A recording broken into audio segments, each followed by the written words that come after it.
હિન્દુ ધર્મમાં ભાદરવામાં આવતી સોમવતી અમાસનું ખૂબ જ મહત્વ છે. આ દિવસે ભગવાન શિવ અને માતા પાર્વતીની પૂજા સંપૂર્ણ વિધિથી કરવામાં આવે છે. સોમવતી અમાસના દિવસે શિવ મંદિરમાં જવું અને પૂજા કરવી ખૂબ જ શુભ માનવામાં આવે છે. ખાસ કરીને મહિલાઓ માટે સોમવતી અમાવસ્યાનું વ્રત વધુ મહત્વ ધરાવે છે.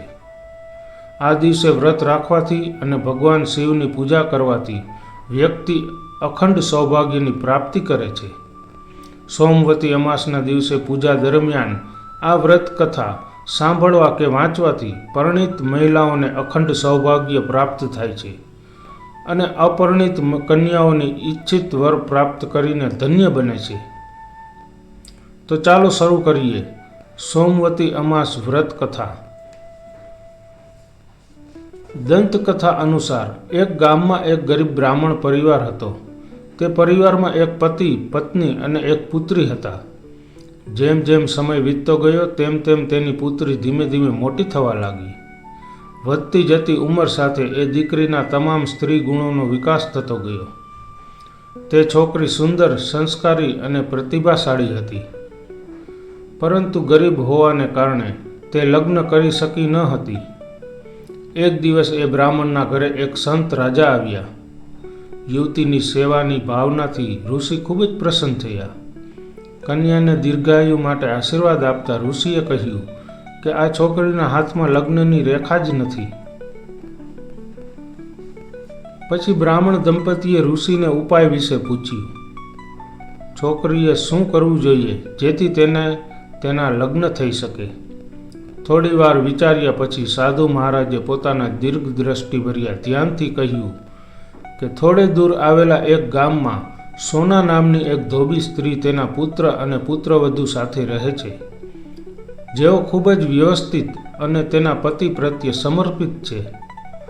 જો આ સુકન્યા તે ધોબીની સેવા કરે અને તે સ્ત્રી તેના લગ્નમાં પોતાની માંગનું સિંદૂર લગાવે અને તે પછી આ છોકરીના લગ્ન થઈ જાય તો આ છોકરીના વિધવા થવાની શક્યતાઓ ખતમ થઈ શકે છે. સાધુએ એમ પણ કહ્યું કે સ્ત્રી ક્યાંય બહાર જતી નથી. આ સાંભળીને બ્રાહ્મણીએ તેની પુત્રીને ધોબીની સેવા કરવાનો પ્રસ્તાવ મૂક્યો.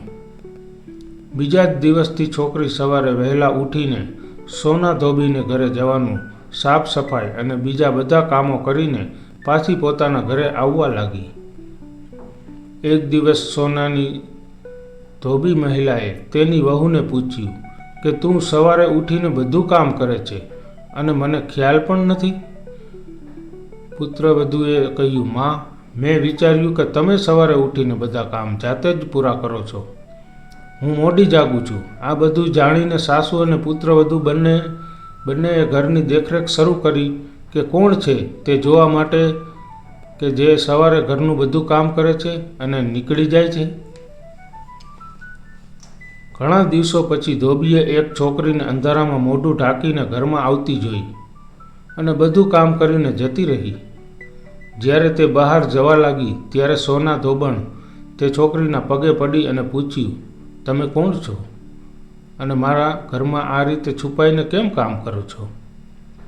પછી છોકરીએ ઋષિએ કહ્યું તે બધું કહ્યું. ધોબી સ્ત્રી સોના તેના પતિને સમર્પિત હતી, તેથી તે તેજસ્વી હતી.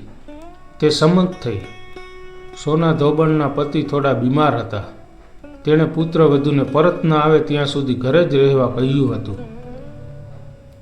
જેવી સોના ધોબીને છોકરીની માંગ પર તેના માંગનું સિંદૂર લગાવ્યું કે તરત જ સોના ધોબીનો પતિ મૃત્યુ પામ્યો. તેને આ અંગે ખબર પડી. રસ્તામાં ક્યાંય પીપળાનું ઝાડ મળે તો તેને પાણી અર્પણ કરી અને તેની આસપાસ પ્રદક્ષિણા કરી પછી જ તે પાણી લઈશ એવું વિચારીને તે પાણી વિના ઘરેથી નીકળી ગઈ. એ દિવસે સોમવતી અમાસ હતી.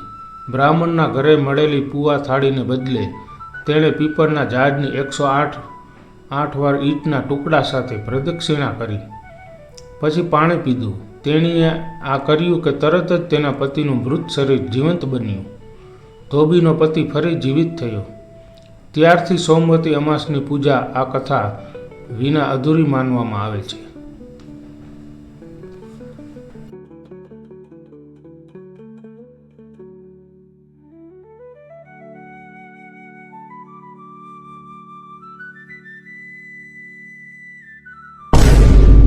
આ વિડીયો તમને ગમ્યો હોય તો મારી ચેનલને લાઈક કરો, શેર કરો અને સબસ્ક્રાઈબ કરો.